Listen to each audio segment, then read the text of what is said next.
Good morning बच्चों। Chapter 6 अर्थात त्रिभुज के पार्ट 57 वीडियो में सफलता की शुभकामनाओं के साथ एक बार पुनः आपका स्वागत है। आइए अब हम लोग एक्सरसाइज 6.5 के अंतर्गत आने वाले ऑब्जेक्टिव क्वेश्चंस अर्थात वस्तुनिष्ठ प्रश्नों का सॉल्यूशन करेंगे। तो यह भी उसी तरह हमें पूर्व में जो भी प्रश्न हमने बनाया है उसका रिवीजन है। तो यहाँ हम इसे शॉर्ट में बनाकर नहीं, आपको व्याख्यात्मक रूप से इसे हम बनाकर दिखाएंगे। यहाँ ऑप्शन के रूप में पहले प्रश्न में दिया हुआ है ए बी सी डी और इसमें से किसी एक आंसर को हमें यहाँ चुनना है। तो चलें, त्रिभुज ए बी सी में D parallel to B C और ए डी बटे डी बी बराबर 5/3, तब ए ई बटे ए सी का मान हमें यहाँ से पहले प्रश्न में ज्ञात करना है।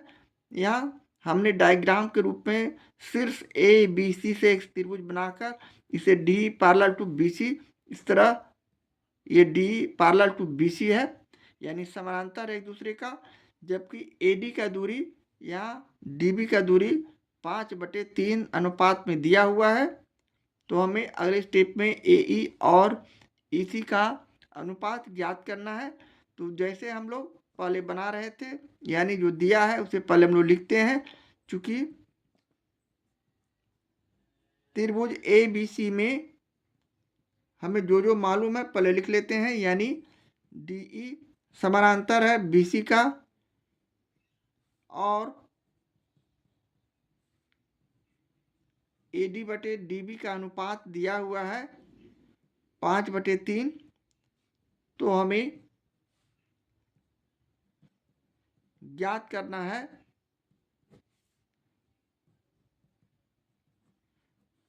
कि ए ई बटे ई सी का अनुपात क्या होगा।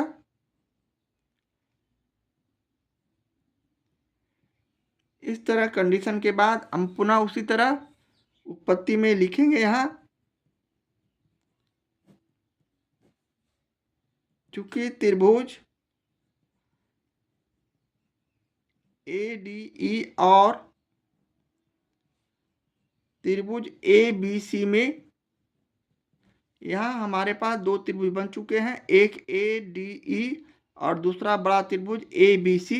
यहाँ ये दोनों आपस में समानांतर है, जबकि हम यहाँ लिख देंगे क्योंकि D E parallel to B C जो कि हमें दिया है। अब जब यह दोनों रेखा आपस में समानांतर है तो इसके संगत कोण भी बराबर होंगे, यानी कोण डी बराबर कोण बी और कोण ई बराबर कोण सी। तो हम यहाँ लिख सकते हैं, इसलिए कोण डी बराबर कोण बी और कोण ई बराबर कोण सी, ये दोनों हमारे संगत कोण हो गए। संगत कोण आपस में बराबर रहने के कारण अब हम इसे त्रिभुज ए डी ई के दो कोण हमारा बराबर हो चुका है, कोण डी और कोण ई। उसी तरह बड़े त्रिभुज ए बी सी में कोण बी और कोण सी आपस में बराबर हो चुके हैं। तो हमारे पास समरूपता के लिए एंगल समरूपता का नियम के आधार पर हम इसे कह सकते हैं। इसलिए त्रिभुज यहाँ त्रिभुज A D E similar to त्रिभुज ए बी सी जो कि हमारा एंगल समरूपता के कथन के अनुसार होगा, और यहाँ हम लिखेंगे एंगल समरूपता से। इस तरह अब दोनों त्रिभुज समरूप हो चुके हैं तो इसके संगत भुजाओं का अनुपात भी बराबर होगा। यहाँ त्रिभुज के 3 संगत भुजा हैं, ए डी डी ई और ए ई पहले त्रिभुज में, दूसरे त्रिभुज के संगत भुजा ए बी बी सी और ए ई। तो हम यहाँ अपने सुविधा के अनुसार दो संगत भुजाओं का मान लेंगे, यानी ए डी बटे डी बी ये लिया और ये लिया। इसी तरह अगले स्टेप पे हमें मालूम करना है ए ई बटे ए सी, यानी ए ई ये संगत भुजा और ये संगत भुजा, पहला संगत भुजा ए बी लिया, दूसरा ए डी लिया। इस तरह लिखने के बाद अब हम इसके मान को रखेंगे, यानी AD बटे DB का अनुपात हमें 5/3 दिया हुआ प्रश्न में। AE बटे EC हमें यहाँ से मालूम करनी है, तो हमारा जो अनुपात हो जाएगा AE बटे AC इक्वल टू 5/3।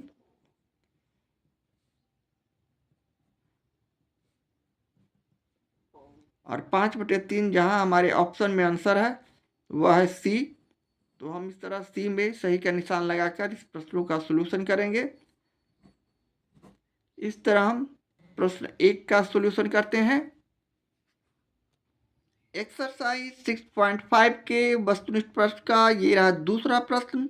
दिए गए आकृति में यदि D पैरेलल टू BC तब x का मान हमें दिए गए ऑप्शन में से किसी एक का चुनाव करना है। यहाँ हमारा डायग्राम ABC के शीर्ष से बना एक त्रिभुज है जिसमें DE समानांतर है BC का, तो यहाँ हमें AD बटे DB और AE बटे EC का हमें मान ज्ञात करना है x के आधार पर। तो चलें उसी तरह इसके व्याख्यात्मक रूप से हम इस प्रकार सॉल्यूशन कर सकते हैं, यानी दिया है चूंकि त्रिभुज ABC में हमें मालूम है DE समानांतर है BC का, इसके अलावा AD बराबर x, BD बराबर 16, AE बराबर 34, EC बराबर 17। तो ज्ञात करना है कि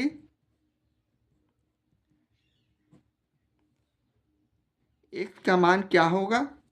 तो चलें उसी तरह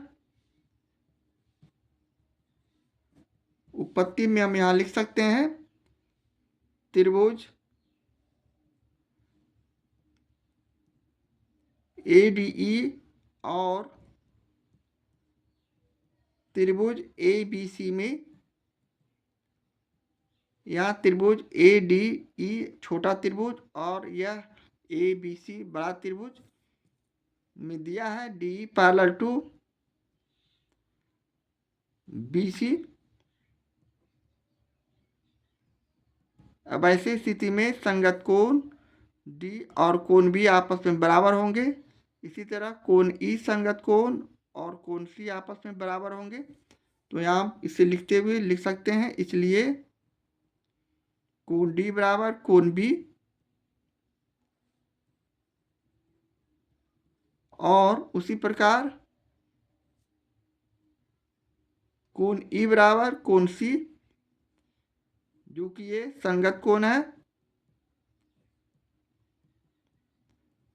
अब यह कोण दोनों संगत हो जाने के बाद हमारे त्रिभुज में दो कोण आपस में बराबर हो चुके हैं। ADE में कोण D और कोण E बराबर, इसी तरह बड़े त्रिभुज ABC में कोण B और कोण C बराबर। तो ऐसी स्थिति में एंगल समरूपता के आधार पर हम यहाँ इसे कर सकते हैं, इसलिए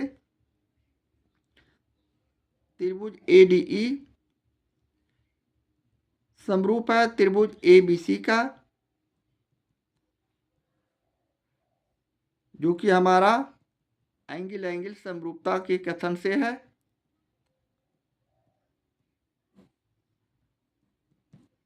अब इस आधार पर हम इसके थेल्स प्रमेय से संगत भुजा AD बटे BD बराबर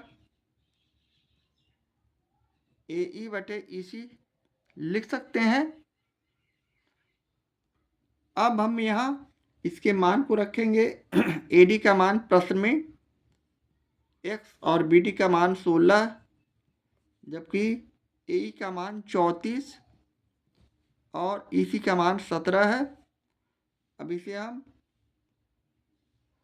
क्रॉस मल्टीप्लिकेशन करेंगे तो ये हो गया x गुने 17 और ये हो गया 34 गुने 16।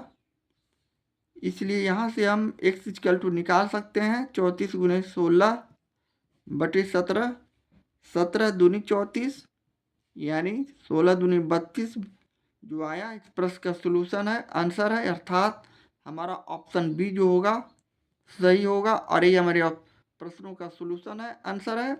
इस तरह हम प्रश्न 2 का सोल्यूशन करते हैं। वस्तुनिष्ठ प्रश्न का ये रहा तीसरा प्रश्न। दी गई आकृति में यदि DE पैरेलल टू BC तब EC बराबर हमें ज्ञात करना है। तो यहाँ EC का मान हमें मालूम नहीं है, जबकि AD बराबर 2, DB बराबर 3 और AE बराबर 5 दिया हुआ है।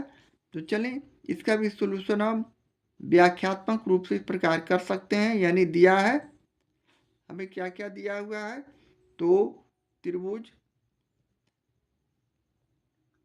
ABC में हमें मालूम है DE समानांतर BC,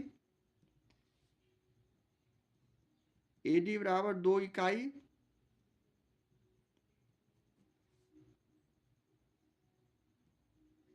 BD बराबर 3 इकाई,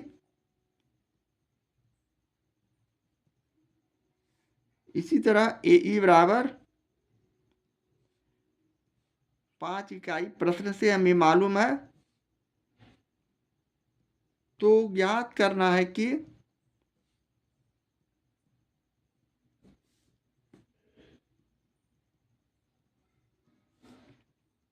EC का मान क्या होगा। तो चलें उसी तरह यहाँ भी हम उत्पत्ति में लिख सकते हैं। त्रिभुज ADE, चूंकि त्रिभुज ADE और त्रिभुज ABC में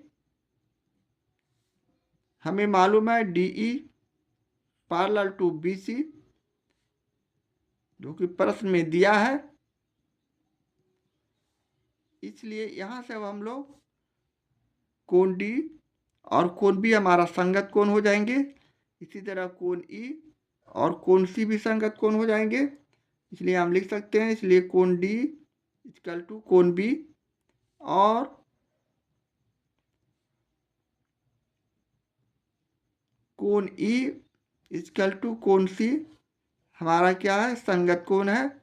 संगत कोण आपस में बराबर होते हैं। इस प्रकार त्रिभुज ADE का दो कोण D और कोण E आपस में बराबर हैं। इसी तरह बड़े त्रिभुज ABC में कोण B और कोण C आपस में बराबर है। इसलिए एंगल समरूपता से हम यहाँ कह सकते हैं, इसलिए त्रिभुज ADE सिमिलर टू त्रिभुज ABC और ये हमारा एंगल समरूपता से होगा। अब जब दोनों त्रिभुज समरूप हो चुके हैं तो हम इसके भुजा को इस प्रकार भी लिख सकते हैं, यानी AD बटे BD बराबर AE बटे EC। थेल्स प्रमेय से हम इसे इस प्रकार लिख सकते हैं। अब यहाँ हम इसके मान को लिखेंगे। AD का मान 2, BD का मान 3, इसी तरह AE का मान 5, EC हमें यहाँ से मालूम करनी है। अब हमने इसे क्रॉस मल्टीप्लिकेशन किया, तिरछा गुना, तो 2 गुने EC इक्वल टू 5 गुने 3। इसलिए यहाँ से फाइनली EC बराबर 5 गुने 3 बटे 2 कर सकते हैं और इसे हम गुना करते हैं तो 15 बटे 2 और 15 में 2 से हम भाग करते हैं रफ वर्क में, तो हमारा जो रिजल्ट होता है 514, यानी 2 सत्ते 14, दशमलव दिए 0, 2 पचे 10, यानी जो आएगा रिजल्ट 7.5 इकाई। और ये हमारा ऑप्शन बी में आंसर उपलब्ध है। तो हम यहाँ ऑप्शन बी में सही का निशान लगाकर आंसर लाते हैं। इस तरह हम प्रश्न 3 का सॉल्यूशन करते हैं। वस्तुनिष्ठ प्रश्न का ये रहा चौथा प्रश्न। दो समरूप त्रिभुजों की भुजाएं 1:2 के अनुपात में हैं, तब इन त्रिभुजों के क्षेत्रफलों का अनुपात हमें ज्ञात करना है। जहाँ ऑप्शन में उसी तरह A, B, C और D के रूप में प्रश्नों का कोई आंसर दिया हुआ है। तो यहाँ हमने दो समरूप त्रिभुज बनाया, जिसमें एक त्रिभुज PQR शीर्ष का और दूसरा त्रिभुज ए बी सी शीर्ष का, यहाँ अनुपात पी क्यू आर का 1 और यहाँ इसकी समरूप त्रिभुज की भुजाएं का अनुपात 1 पी क्यू और इसके संगत भुजा 2 आपस में अनुपात में इस प्रकार हैं। तब हमें त्रिभुजों के क्षेत्रफल का अनुपात याद करना है। तो चलिए इसे भी हम उसी तरह व्याख्यात्मक रूप से इस प्रकार बना सकते हैं, यानी दिया है चूंकि त्रिभुज P Q R similar to त्रिभुज ए बी सी, और इसके अलावा हमारे पास पी क्यू बटे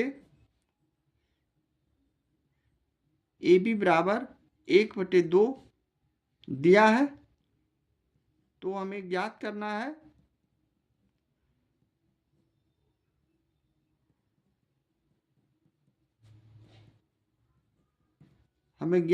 है कि area of triangle P Q R बटे area of triangle A B C का अनुपात क्या होगा।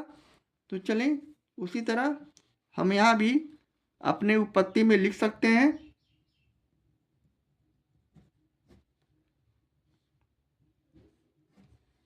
चूंकि त्रिभुज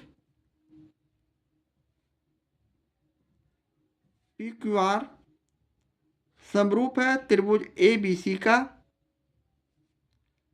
जो कि हमें प्रश्न से मालूम है, दिया है,